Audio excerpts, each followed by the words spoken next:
Aquí comienza Hijos de Punta con Raúl Coe. Bienvenidos.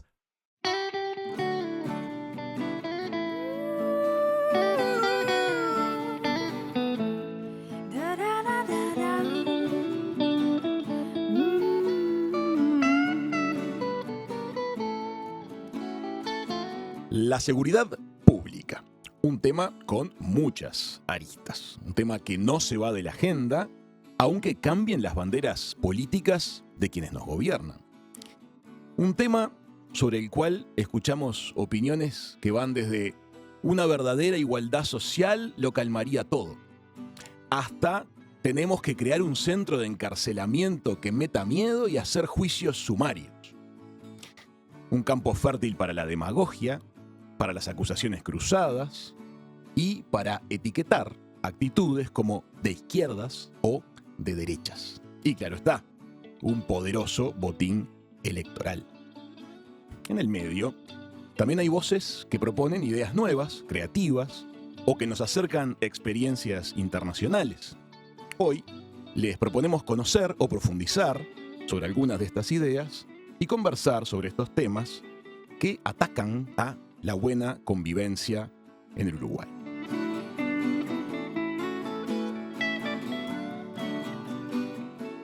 Hola Diego. Hola Raúl, ¿cómo estás?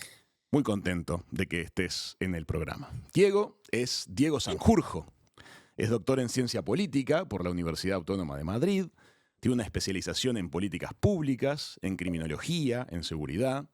Actualmente es el coordinador de estrategias de seguridad integrales y preventivas del Ministerio del Interior. Diego, gracias por estar con nosotros. Un placer, un saludo para ustedes y también para la audiencia. Diego, ¿qué te llevó a ti a especializarte en ciencia política con un enfoque en criminología, en seguridad? Bueno, mirá, la razón yo diría que es la urgencia del problema. Para los uruguayos la inseguridad se torna quizá un problema inaceptable y urgente. Yo te diría que más o menos en el 2007, 2008, 2009, por ahí. Pero en América Latina el problema viene de mucho más atrás.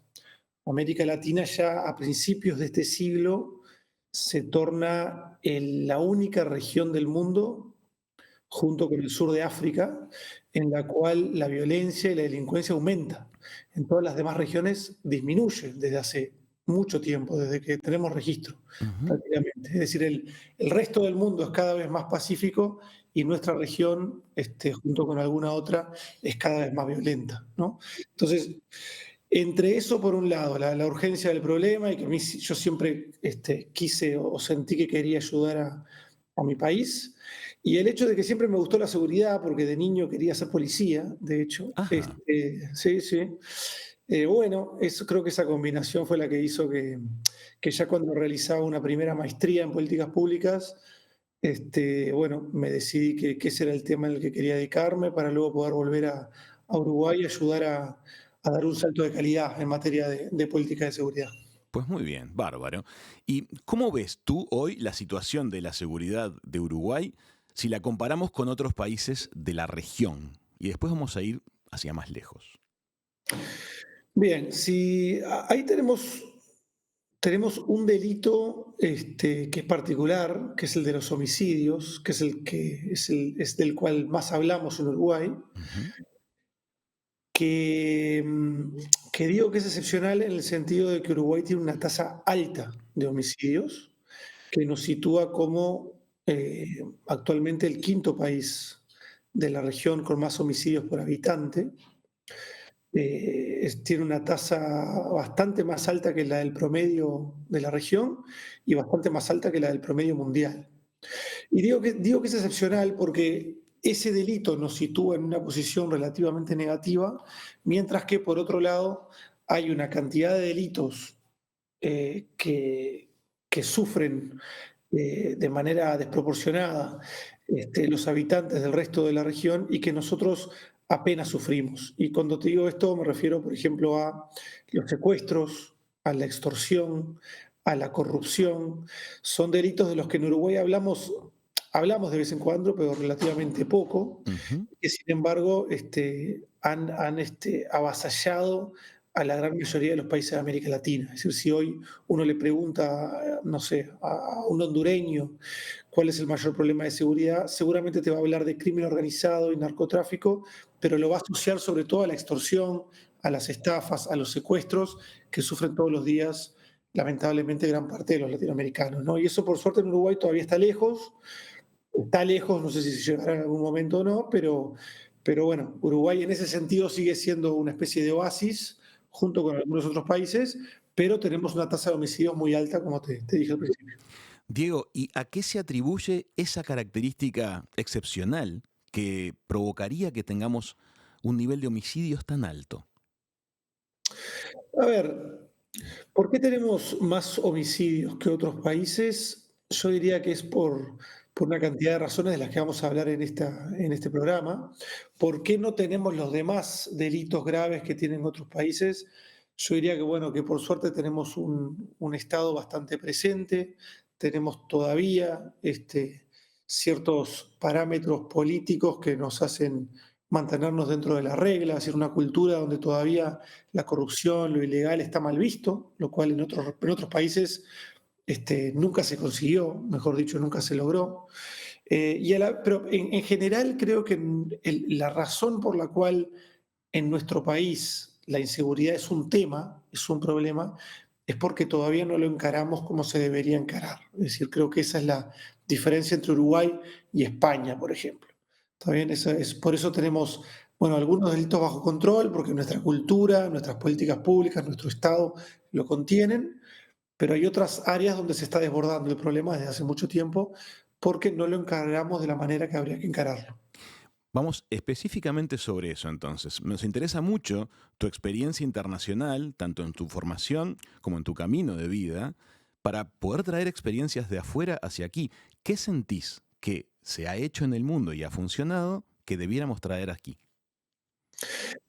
Yo diría que aquí hemos dejado pasar muchos trenes hacia el desarrollo, Ah, digámoslo así, ¿no? ujú, En muchas áreas. Y muchas de esas áreas hacen que exista en Uruguay una población marginal en la cual la violencia es la respuesta a casi todos los problemas y que no tiene las condiciones como para sumarse al siglo XXI, por así decirlo.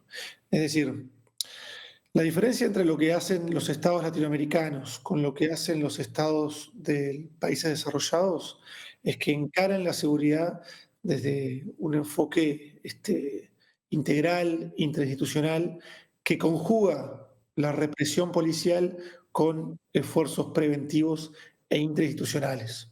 ¿Está bien? Es decir, en los países desarrollados, y vamos a quedarnos en España simplemente por decir un país que culturalmente es muy similar y que está al alcance de la mano, me parece a mí, si hiciéramos las cosas bien durante, durante varios años o quizá un par de décadas, ¿no? Eh, en España la seguridad no se entiende únicamente como un esfuerzo policial reactivo y represivo. No es que yo reacciono a lo que pasa en un barrio, ¿no? Hago allanamientos, encuentro droga, encuentro armas y mando presos a las personas y con eso acabó la política de seguridad. Se entiende que para que haya esos problemas tiene que haber un caldo de cultivo, tiene que haber unas causas directas o indirectas que dan lugar a esos problemas de violencia y delincuencia y por tanto se trabaja primero de manera preventiva con los potenciales delincuentes y luego de manera preventiva también con quienes ya cometieron delitos y que eventualmente van a salir en libertad nuevamente y son pasibles de cometer nuevos delitos. Es decir, se intenta prevenir la delincuencia en diferentes momentos de la vida del potencial delincuente y también del delincuente afirmado, digámoslo ujú. así, ¿no?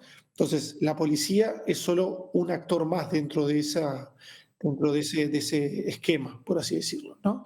Pero a su vez, yo creo que en América Latina va mucho más allá de la política de seguridad. Es decir, la razón por la cual tenemos ese caldo de cultivo es porque dejamos pasar varios trenes, ¿no? Dejamos pasar el tren de la educación hace mucho tiempo, dejamos pasar el tren de, bueno, ¿qué hacemos con estos asentamientos que se están agrandando cada vez más desde hace décadas, ¿no?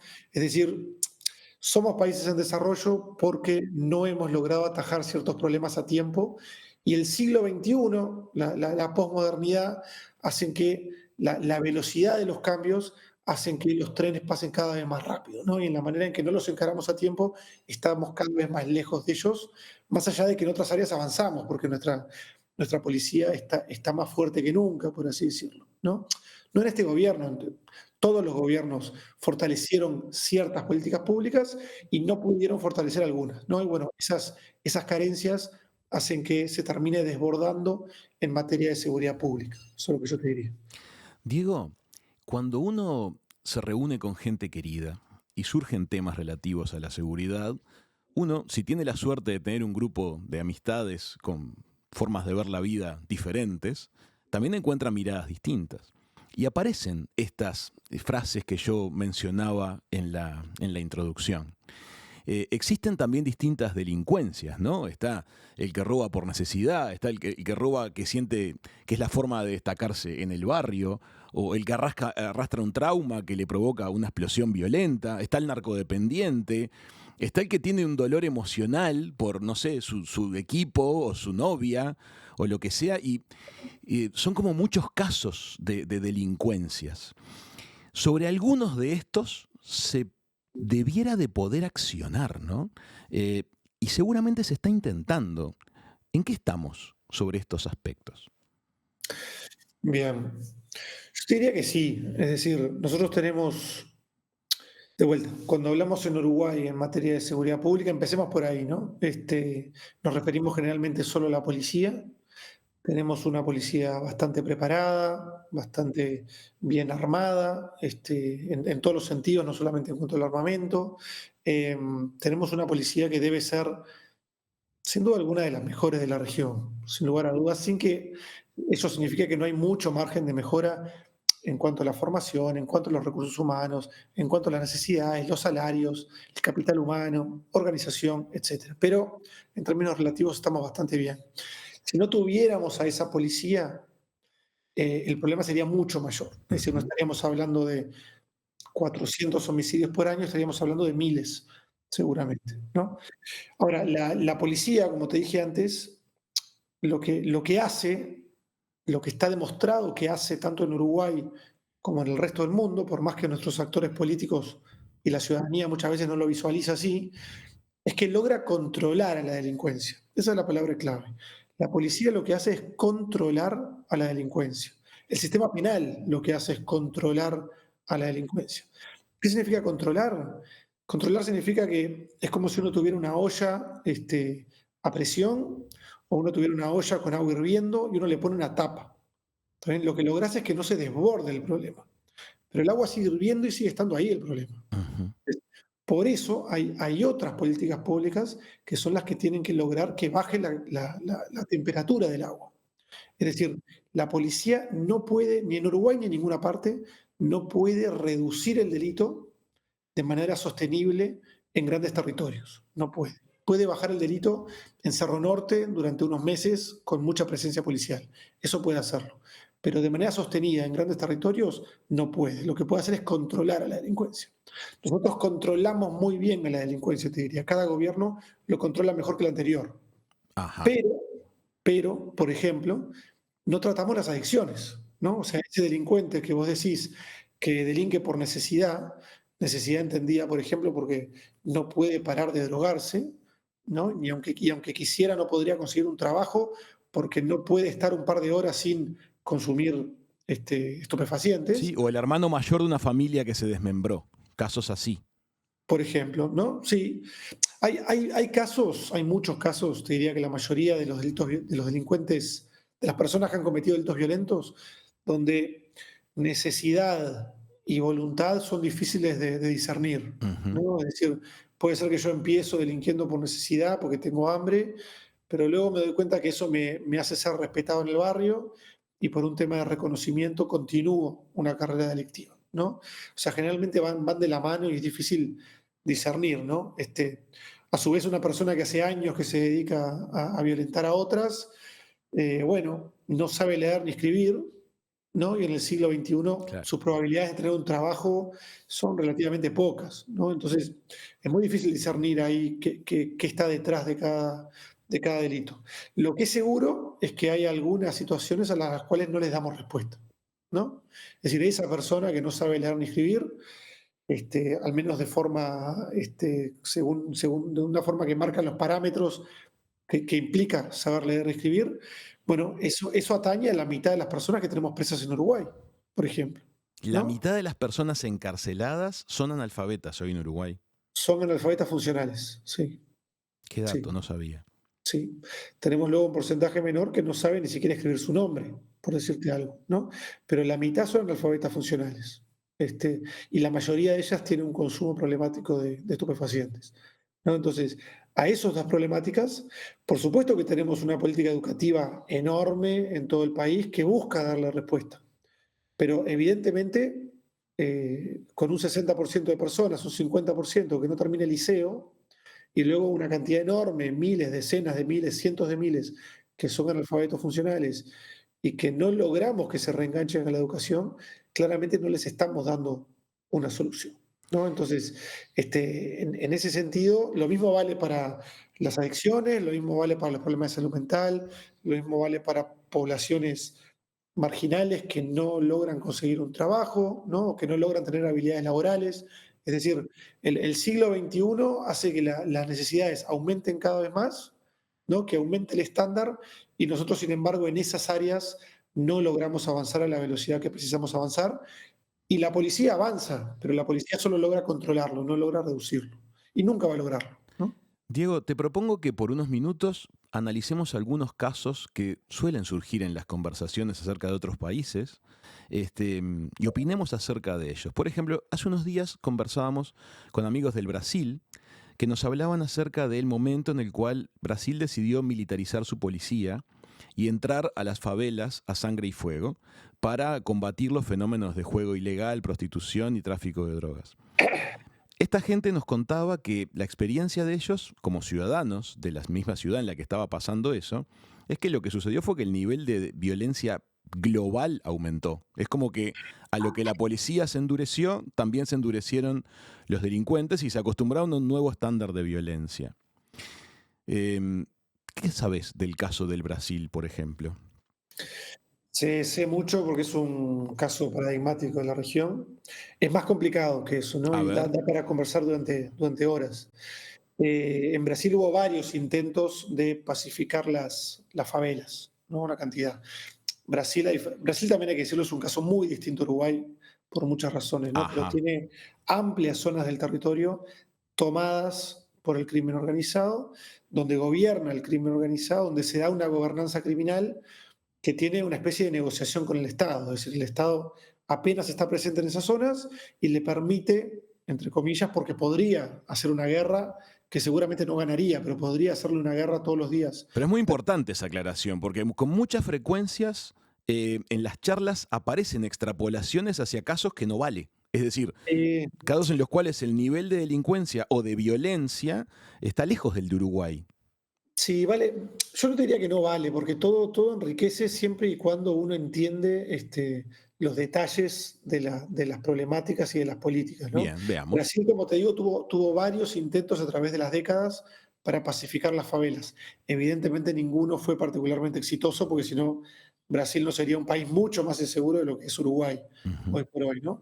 Pero hubo algunos intentos que fueron particularmente negativos y otros que fueron particularmente positivos, ¿no? Los positivos fueron aquellos donde la policía y los militares y el Estado en general negoció con los delincuentes para, digamos, bajar los niveles de violencia y permitir que esa gobernanza criminal se mantuviese, pero sin tanta violencia, ¿no?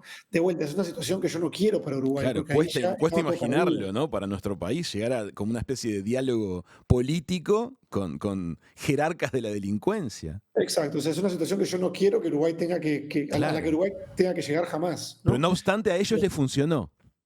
Y sí, porque de vuelta, en América Latina hay países bueno, que tienen territorios enteros que le pertenecen, por así decirlo, o donde gobierna más la delincuencia que el Estado, ¿no? Entonces, ese tipo de negociaciones son necesarias. Te diría que en la mayoría de los países de América Latina es el caso. Ajá. Tuvo otras etapas en donde lo que hizo fue, como tú dijiste, hacerle una guerra a el narcotráfico y a los grupos criminales, entendiéndolos como un ejército al que había que ganarle una guerra, ¿no? Ujú, Y ahí evidentemente no lo consiguió y la situación fue peor porque tuvo una escalada de violencia, sobre todo contra el Estado, que se salió de las manos. Es lo ujú. mismo que pasó en ciertos momentos de México, ciertos momentos en Colombia. ¿Por qué? Porque se comete un error bueno, que a veces en Uruguay también lo vemos en ciertos discursos, que es entender al crimen organizado y el narcotráfico como un ejército de ocupación. Es decir, entender al narcotráfico como un ejército al cual uno le puede ganar, ¿no? Y eso es no entender lo más básico, que es que el narcotráfico es un mercado ilegal, ¿no? Es un mercado que funciona con oferta y demanda. Entonces, yo puedo perfectamente mañana, como tenemos hecho, sitiar Cerro Norte, hacer 40 allanamientos, como hicimos el mes pasado, meter presa a 40, 50 personas y la delincuencia va a bajar. Pero como lo que hay detrás no es un ejército, sino que es un mercado y hay una demanda que está ahí, hay una demanda de estupefacientes que se da en Cerro Norte, lo que va a suceder es que al día siguiente ya tengo a cientos de personas pensando a ver cómo puedo yo suplir esa demanda, ¿no? Y algunos de ellos se van a animar, van a abrir una boca y eventualmente, dentro de un mes, 2 meses, 3 meses, van a empezar a tirotearse con alguien que quiere también empezar a ganar plata con ese negocio, Ahora, ¿no? Diego, es interesantísimo lo que estás diciendo. Pareciera como que lo vemos suceder también. Entiendo claramente lo que estás exponiendo. Ahora, también aparece la mirada que te dice no, porque si fuéramos suficientemente fuertes, vendría el miedo, vendría el no me voy a meter en esto porque me va a ir mal. Es que no sucede eso, ¿verdad? No sucede y no puede suceder. Es decir, es de sentido común, tiene una lógica detrás, pero tiene una lógica detrás para quienes nos asustamos con las leyes y con la prisión. Es decir, para mí, para vos, para los escuchas de Radio Mundo y de tu programa, ¿no? Pasar una noche en el Comcar sería algo traumático de por vida, seguramente, ¿no? Le tenemos tanto miedo que por más rabia que yo le tenga a mi vecino, no se me va a ocurrir ir a matarlo. ¿Está bien? Más Comprendo. allá de cualquier consideración moral que pueda Comprendo. tener al respecto. Sí, sí. Tenemos en Uruguay y en todos los países del mundo una población distinta, personas que no tienen ese miedo, simplemente no lo tienen y no lo van a tener nunca. No está, ¿no? Entonces, en Uruguay, como hemos ido fortaleciendo y haciendo cada vez más eficiente, más efectivo nuestro aparato represivo, hemos ido siguiendo esa lógica que vos decís, ¿no? Es decir, haciendo que las penas fueran más duras, alargando las penas y fortaleciendo el aparato represivo, tenemos cada año más presos. Entonces, cada año más o menos tenemos 1.000 presos adicionales, ¿no? Lo cual habla de una política de seguridad represiva muy exitosa. Somos muy exitosos en eso, ¿no? Hasta el punto de que hoy Uruguay tiene 16.000 presos. Eso significa que Uruguay es el octavo país del mundo con más presos por habitante. Somos el octavo, ¿no? No ¿Qué nos quedan dato? muchos países por encima con más presos por habitante que Uruguay, ¿no?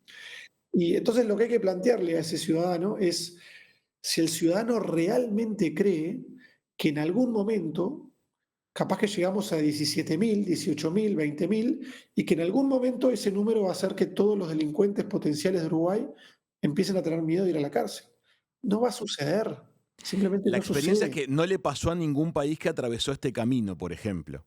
No existe ninguna democracia en el mundo que en base a la represión pura y dura y el miedo que provoca la represión le pueda ganar a la delincuencia en el sentido de que se obtengan niveles aceptables de seguridad.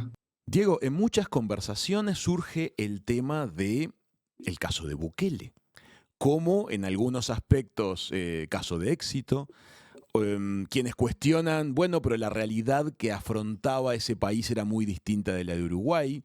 Eh, ¿Cómo es tu mirada acerca de el caso del gobierno de Bukele y su política de encarcelamiento? Mira, Bukele tiene una política de seguridad que es muy efectiva. Es muy efectiva y es similar, o sea, es muy efectiva porque es la misma política de seguridad que suelen aplicar todas las dictaduras. ¿no? Es la misma que teníamos nosotros acá durante nuestra última dictadura, es la misma que tiene Cuba, por ejemplo. De hecho, el primer país del mundo con más presos por habitante hoy es El Salvador y el segundo país con más presos por habitante del mundo es Cuba. Ajá, qué buen dato ¿Por ese. qué? Porque tienen la misma política, es la misma que tiene Corea del Norte, por ejemplo.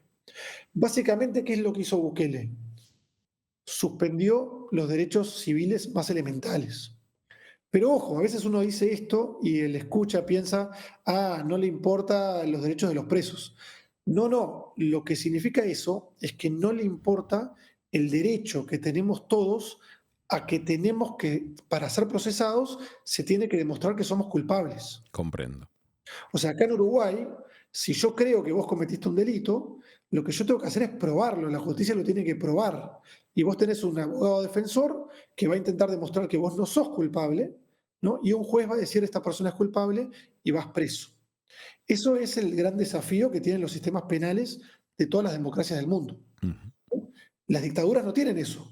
Yo te meto preso y bueno, si sos culpable va a bajar el delito, si no sos culpable hay una injusticia y qué pena, pero vos vas a estar preso, ¿no?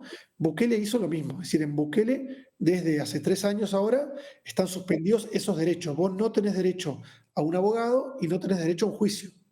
Entonces, las 70.000 personas que metió preso Bukele nunca vieron a un juez, nunca vieron a un abogado, van directamente presos.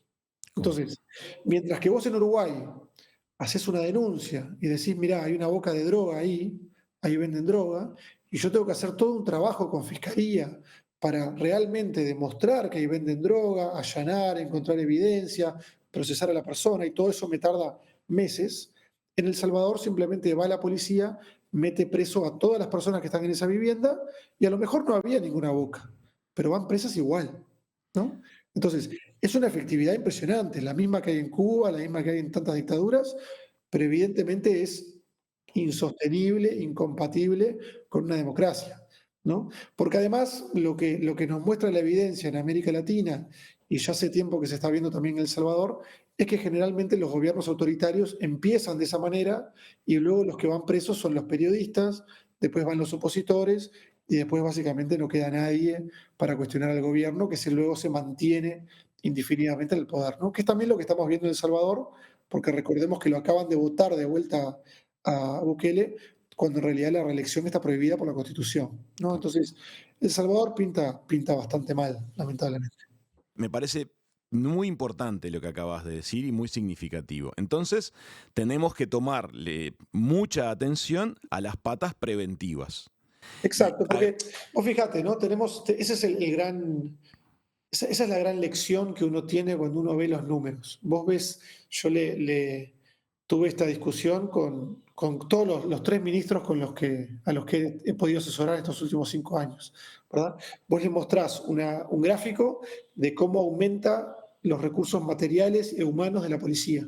Y ves que cada gobierno, año a año, desde que tenemos registro, ha ido incorporando a más recursos humanos y más recursos materiales, ujú, ¿no?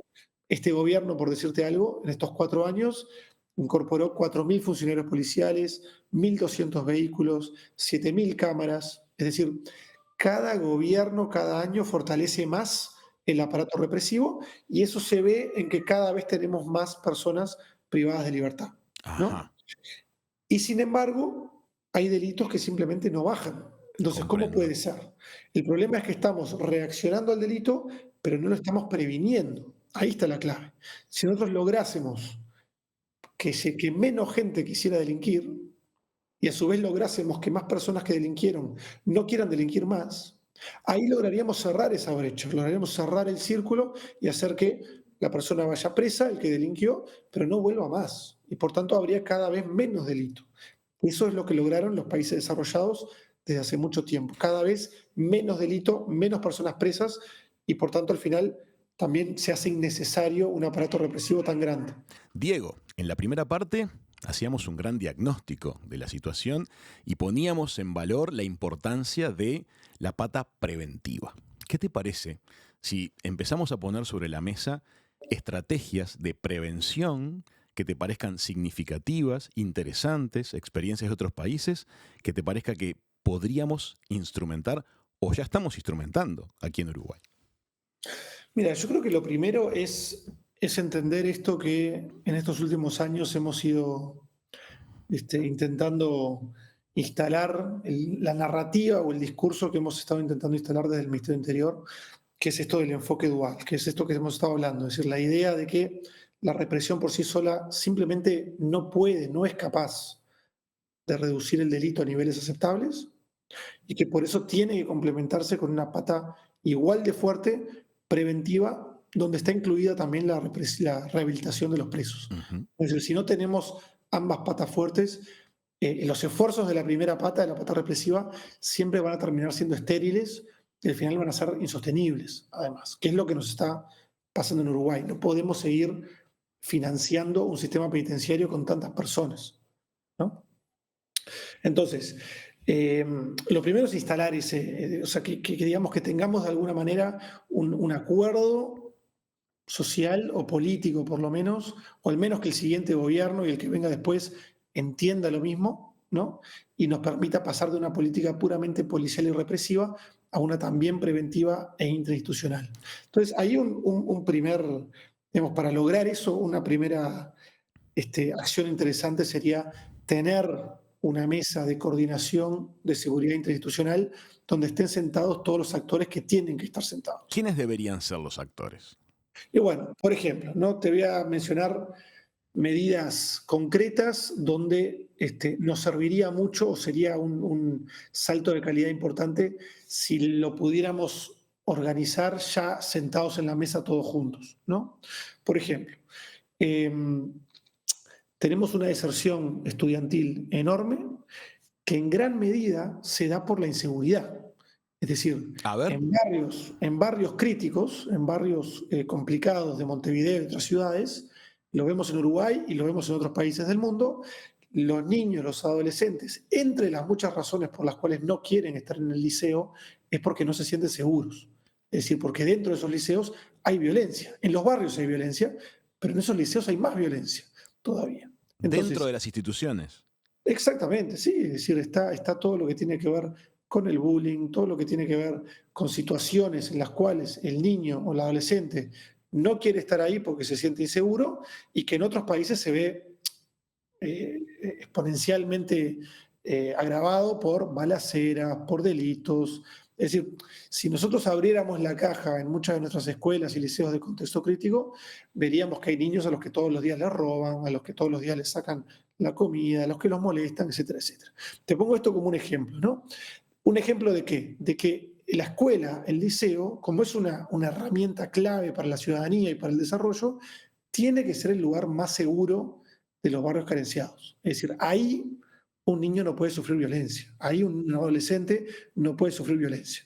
Entonces, desde el Ministerio del Interior estamos trabajando en un programa con una consultoría internacional para lograr dos cosas. Por un lado, que las escuelas pasen a ser lugares particularmente seguros, es decir, que haya policías o guardias privados en cada escuela, pero a su vez también para que dentro de las escuelas, dentro de los liceos, se hable con los chiquilines, se trate como un contenido más todo lo que tiene que ver con violencia doméstica, violencia en los barrios, violencia en el ciberespacio, todo esto, ¿no?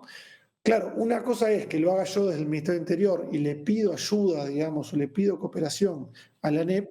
Otra cosa sería que la ANEP esté desde el primer día sentada en la mesa y que entendamos que esos liceos, esas escuelas, no pueden ser lugares donde ocurran delitos o donde entre gente que no corresponde al liceo o donde suceden diferentes tipos de violencia, hay algo ¿no? importante igual en lo que estás mencionando. Estamos hablando de, por ejemplo, una estrategia que estás mencionando en cuanto a, digamos, desviolentar el espacio educativo, reducir el nivel de violencia del espacio educativo, pero también tenemos que indicar que esto es posible porque aún en los lugares de, digamos, mayor dificultad hay presencia de una escuela que funciona, con maestras y maestros que llegan a trabajar en ella todos los días.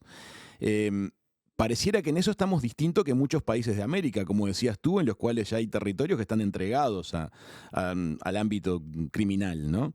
Pero Sin claro, duda. sin duda que tenemos una infraestructura de base que tal vez podamos utilizar para reactivar esto y empezar a revertir. Ahora, siempre tendemos a cargar las tintas sobre la responsabilidad del Estado en esto. Y siempre es así. Es decir, en otros países también está la familia que falló, que se desmembró, que perdió una cultura del trabajo. ¿Y de eso también son responsables los Estados? A ver, si son responsables o no, lo definimos los ciudadanos, ¿no? En una democracia, básicamente. Es decir, uno podría decir que no, podría decir, bueno, si la familia está desestructurada, bueno, qué pena para el niño y el adolescente. Creo que dado que eso está probado, que no va a llegar a ningún buen puerto, porque no va a cambiar la situación, creo que está bien que nosotros digamos, bueno, estamos pagando impuestos para que alguien ayude a arreglar esta situación, Ahí ¿verdad? sí, entiendo, Eh, perfecto, bien. entonces, ahí me voy a otra posibilidad, ¿no? Hacemos, por ejemplo, hacemos un allanamiento, metemos presos a un montón de personas. ¿Qué pasa con los niños y adolescentes de esas personas que son procesadas o aunque no sean procesadas, que están vinculadas al delito, Sí, ¿no? son familiares. Lo hemos visto en algunos allanamientos que uno ve que los vehículos policiales están llevando a personas que son delincuentes y en la misma imagen de pronto se ven niños en la vereda que no entienden lo que está pasando. ¿Y eso qué va a pasar en los próximos? ¿Cómo es la semana siguiente de esos niños? Bueno, lo que nos muestra la evidencia, tanto en Uruguay, porque ya se ha investigado esto, como a nivel internacional, es que el niño, el adolescente que tiene padres o tutores o familiares directos involucrados en el delito, las probabilidades de que ese niño o ese adolescente siga en el mismo camino son casi totales, son más del 90%. Pensé que era la Entonces, inversa, que de repente por reacción o por miedo a ver eso que le pasó a su ser querido, decidiera no. voluntariamente ir por otro lado. No es lo que pasa. No. A ver, eso puede pasar en una clase media o para arriba, ¿no? Pero en una situación de marginalidad, como suele ser la de nuestras personas que cometen delitos, es casi seguro que ese niño adolescente en unos años, a los 13, 14, 15, 16 años, empieza a delinquir y luego el resto de su vida va a ser entrar y salir de prisión y morir muy joven, como le pasó al padre y al tío y al abuelo, Qué ¿no? horrible. Entonces, por eso, vuelvo a lo anterior, por eso en otros países desde que se sabe esto, se dice, bueno, a ese niño, a ese adolescente, el Estado, la sociedad, no lo puede dejar transitar el mismo camino. O sea, ese niño, ese adolescente, no puede dejar de ir a la escuela, no puede dejar de comer, no puede dejar de tener una asistencia psicosocial, ¿no? O sea, ese niño no puede seguir el mismo camino porque ya sabemos que lo va a seguir, ¿no? O sea, es un tema simplemente de tiempo en la mayoría de los casos, por más que estoy generalizando y siendo injusto con algunos niños, ¿no? Pero en general es una cuestión de Sí, tiempo es hasta que ese estadístico lo que niño estás planteando. empiece a delinquir de vuelta. Ujú. Entonces, yo tendría que estar, para tener una política de seguridad eficaz, yo tendría que estar sentado en una mesa con gente del MIDES, con gente de la Junta Nacional de Drogas, con gente de la ANEP, para decir que cuando voy a tener ese allanamiento, tengo que saber ya, apenas ocurre el allanamiento, qué niños, qué adolescentes están asociados a ese allanamiento y ese procesamiento que acabo de hacer y cómo meto a todo el Estado dentro de esa casa, En eso ¿no? todavía no estamos bien, Diego. Tú estás en el ministerio. ¿Tenemos para mejorar en ese aspecto? Y sin duda que sí, sin duda que sí. Y mira que yo hago estas consideraciones y hay veces que naturalmente quien está trabajando en el INAU, por ejemplo, podría entenderlo como una crítica. No, no, no es una crítica, o sea, todo el mundo hace el mayor esfuerzo posible, pero nuestras políticas están lejísimos de ser lo que ya son en otros países desde hace mucho tiempo. Sí, pero Es decir, noto que en están otros, las políticas. Es como que a veces pareciera cuando escucho y recibo el discurso y la conversación con gente que está en los roles de acción, que son temas de coordinación muchas veces, pero no es que no están las estructuras. sí, sí.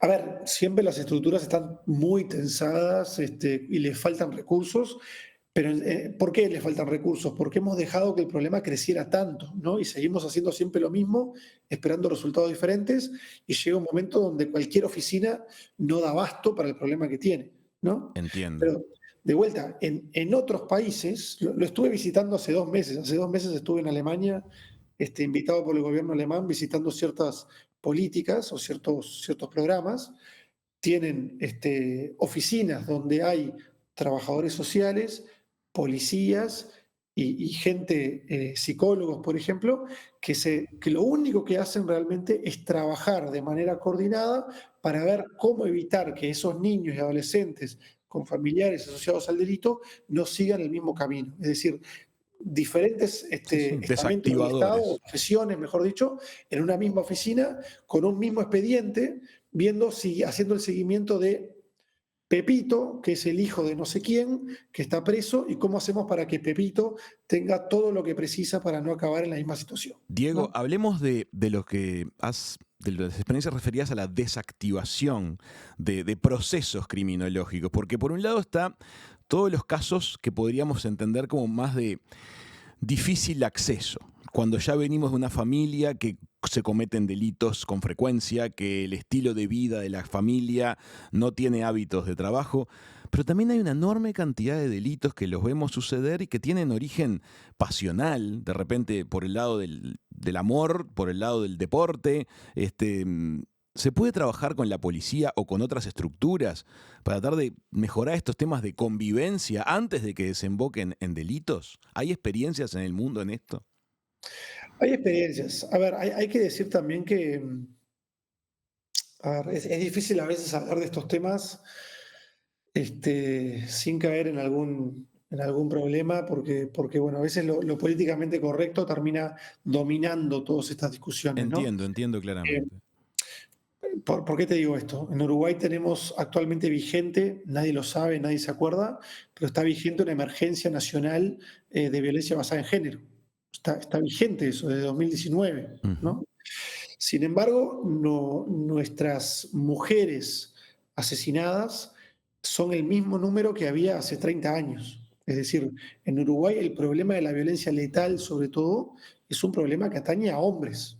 Es decir, son los hombres, las víctimas hombres y los agresores hombres que han ido creciendo año a año, mientras que las víctimas mujeres siguen siendo las 20, 30 por año que teníamos en 2005 Ah, y en 1995. mirá qué dato eso. O sea que Una la realidad. cantidad de asesinadas mujeres están en un nivel de constante y ha aumentado en hombres en particular. Solo Ajá. en hombres ¿Y a qué se y sobre todo atribuye? hombres en Montevideo, es decir, los homicidios desde el año de los años 90, lo que ha aumentado son los víctimas hombres en Montevideo. Ajá. ¿Bien? Por otro lado, eso no significa que no haya un problema de violencia doméstica e intrafamiliar enorme que se refleja en 30.000 denuncias por año, más o menos, Ujú. ¿no? Ahora, ahí la policía tiene particularmente poco que hacer. Es decir, los delitos que suceden dentro del ámbito privado y los delitos que suceden entre personas que se conocen, Claro.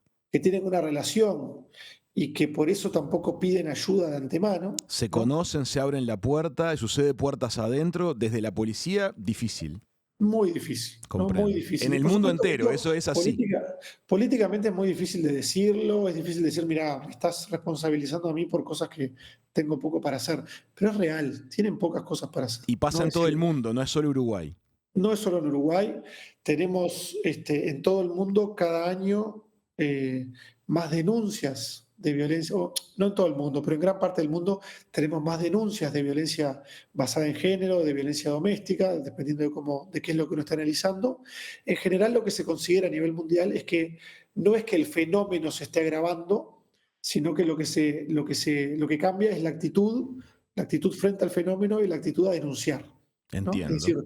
seguramente son cada vez menos los hombres que tienen actitudes machistas y los hombres que cometen violencia contra mujeres, por ejemplo, o que cometen violencia contra niños y adolescentes, seguramente son cada vez menos, pero sin embargo hay, por suerte, una mayor proactividad para denunciar, para no tolerar el problema bueno, para pedir auxilio, Entiendo.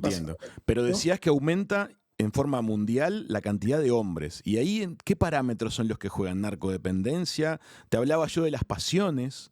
¿Cómo es ese tema?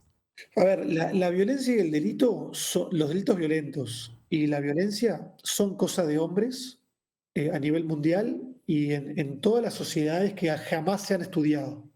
Es decir, nunca se ha estudiado una sociedad en ningún momento del tiempo donde no sea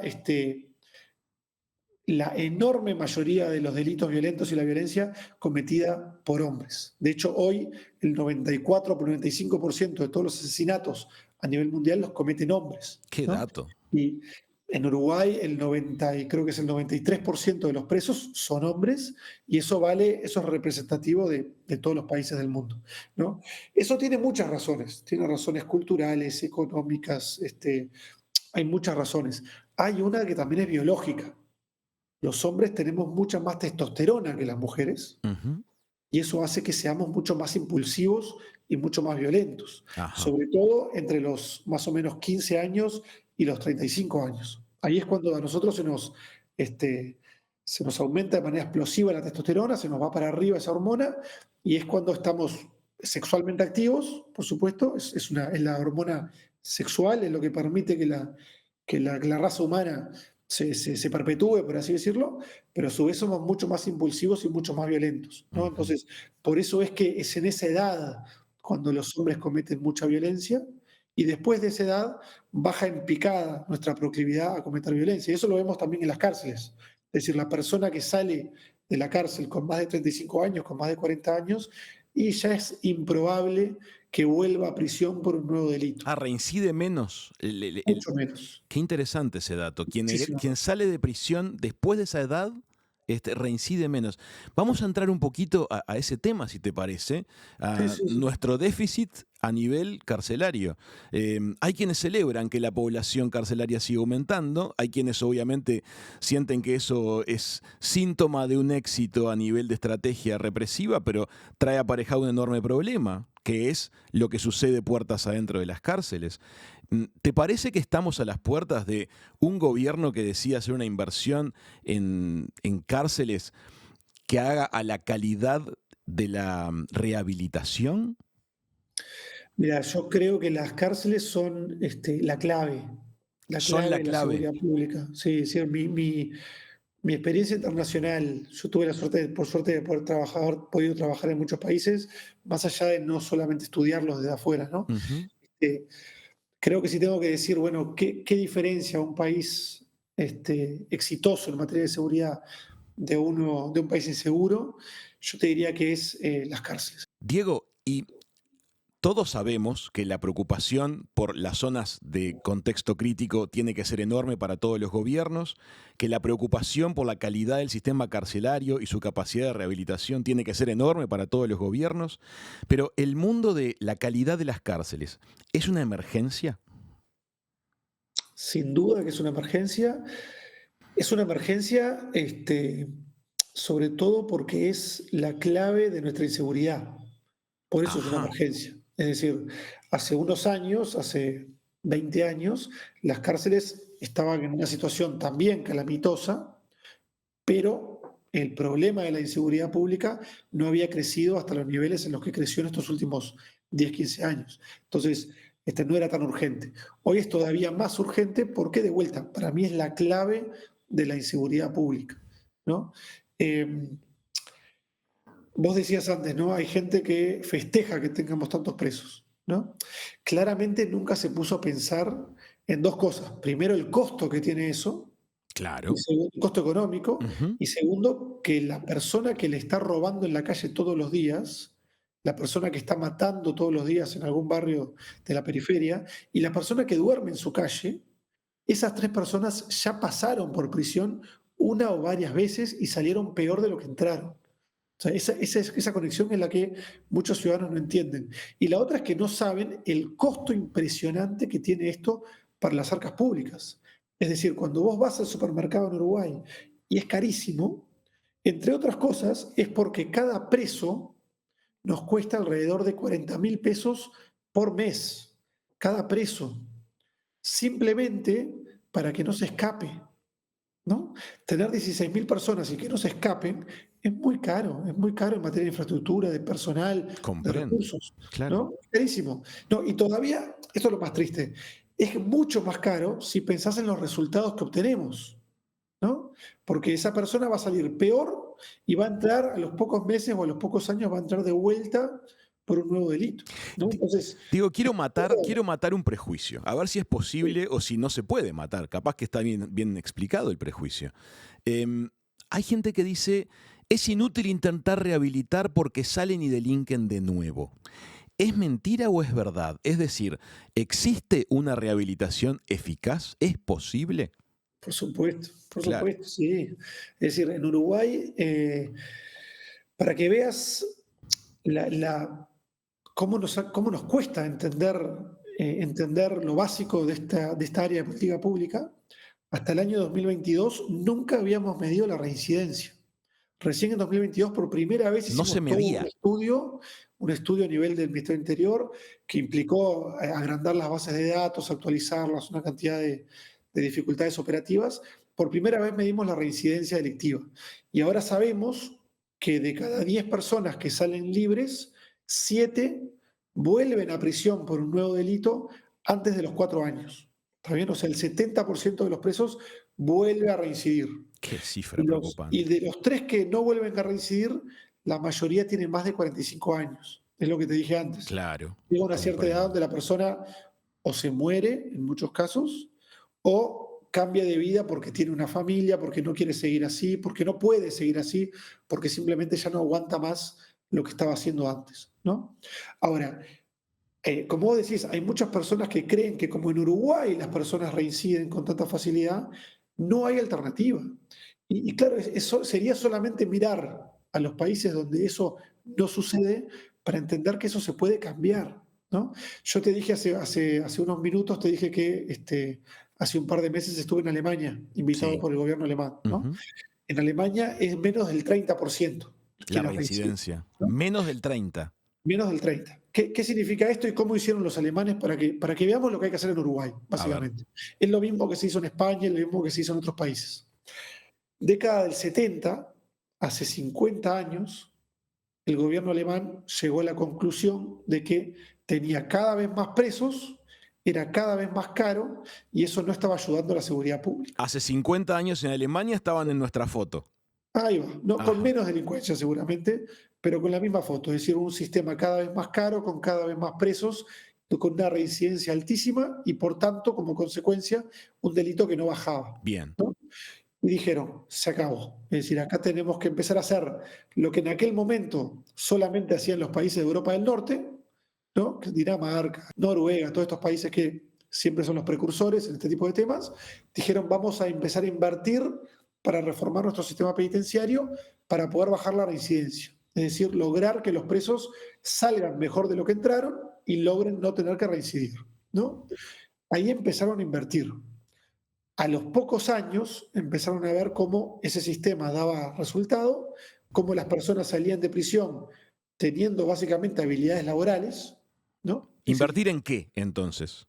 en eso, o sea, tenemos que invertir en que las personas se levanten a las 7 de la mañana, limpien la celda, desayunen y a partir de ahí tengan, según sus necesidades, educación, habilidades laborales, laburo y que logren salir de prisión ya sabiendo cómo manejar máquinas, cómo manejar algo que se precisa en el mundo laboral. Ujú. Eso es lo que ellos hicieron, empezaron a hacer en los años 70, ¿no? Al poco tiempo empezaron a ver cómo la reincidencia bajaba y como consecuencia bajaba el delito también afuera de las cárceles. Comprendo.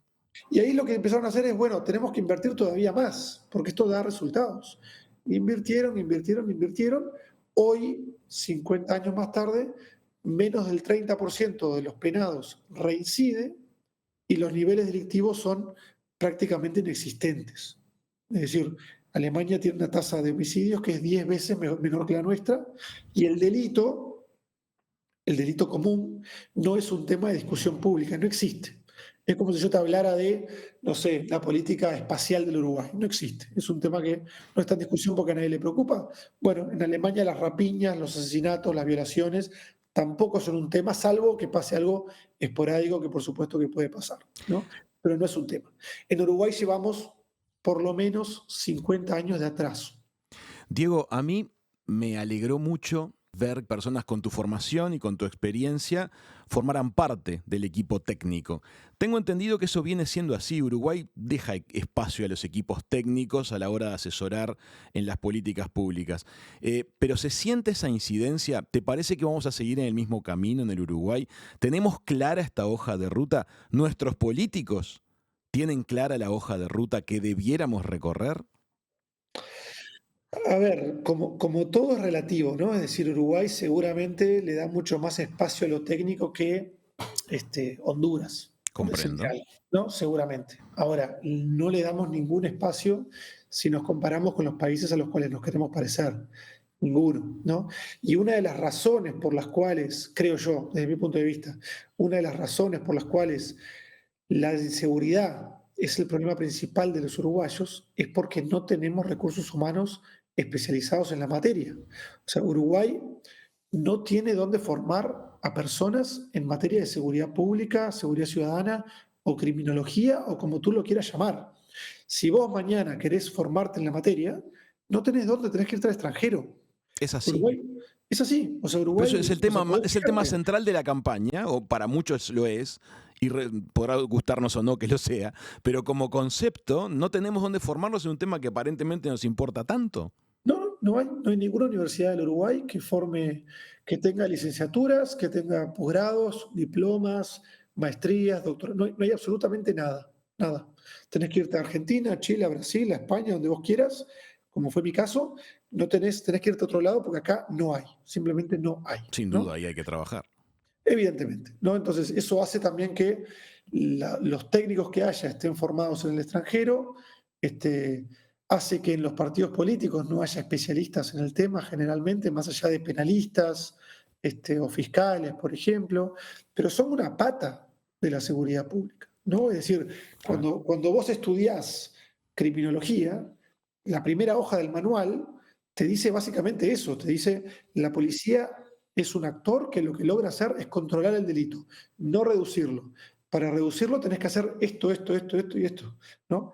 Ese conocimiento técnico en Uruguay o no existe o escasea, ¿no? Y es una de las razones por las cuales no logramos tener políticas de seguridad efectivas, ¿no? Acá hay un símil que para mí es muy interesante, que es el de la economía. En Uruguay la economía, la política económica era, digamos, siendo injustos, un desastre hasta la década del 80, más o menos. Es decir, teníamos los mismos problemas que Argentina, una inflación galopante, Ujú. ¿no? Acuérdense de nuestros Moneda billetes de 1.000 pesos, débil, ¿no? Es decir, credibilidad baja, sí. ahí va, un desastre absoluto.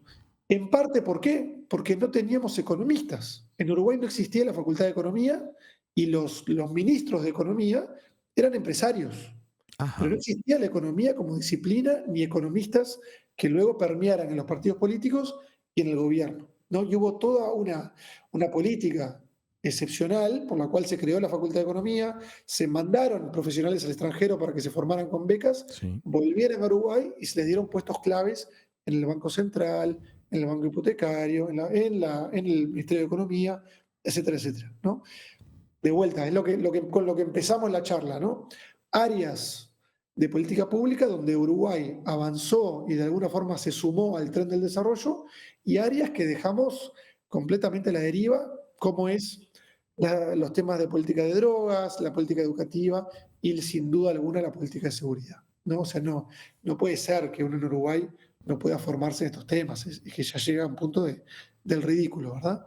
Y entonces, bueno, yo te diría que, bueno, sí, yo tuve la suerte y el gusto, porque es lo que a mí me gusta hacer, de poder asesorar al Ministerio del Interior, pero sin duda que faltan personas preparadas, sin lugar a dudas, ¿no? Faltan muchas personas preparadas.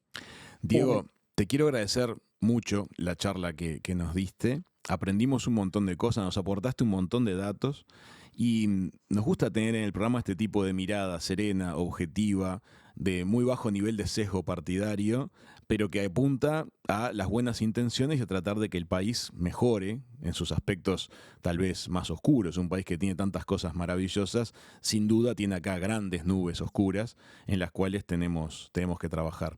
Muchas gracias por este ratito en Hijos de Punta. A vos, Rael, muchas gracias y gracias a todo el equipo y un saludo a la audiencia. Muchas gracias.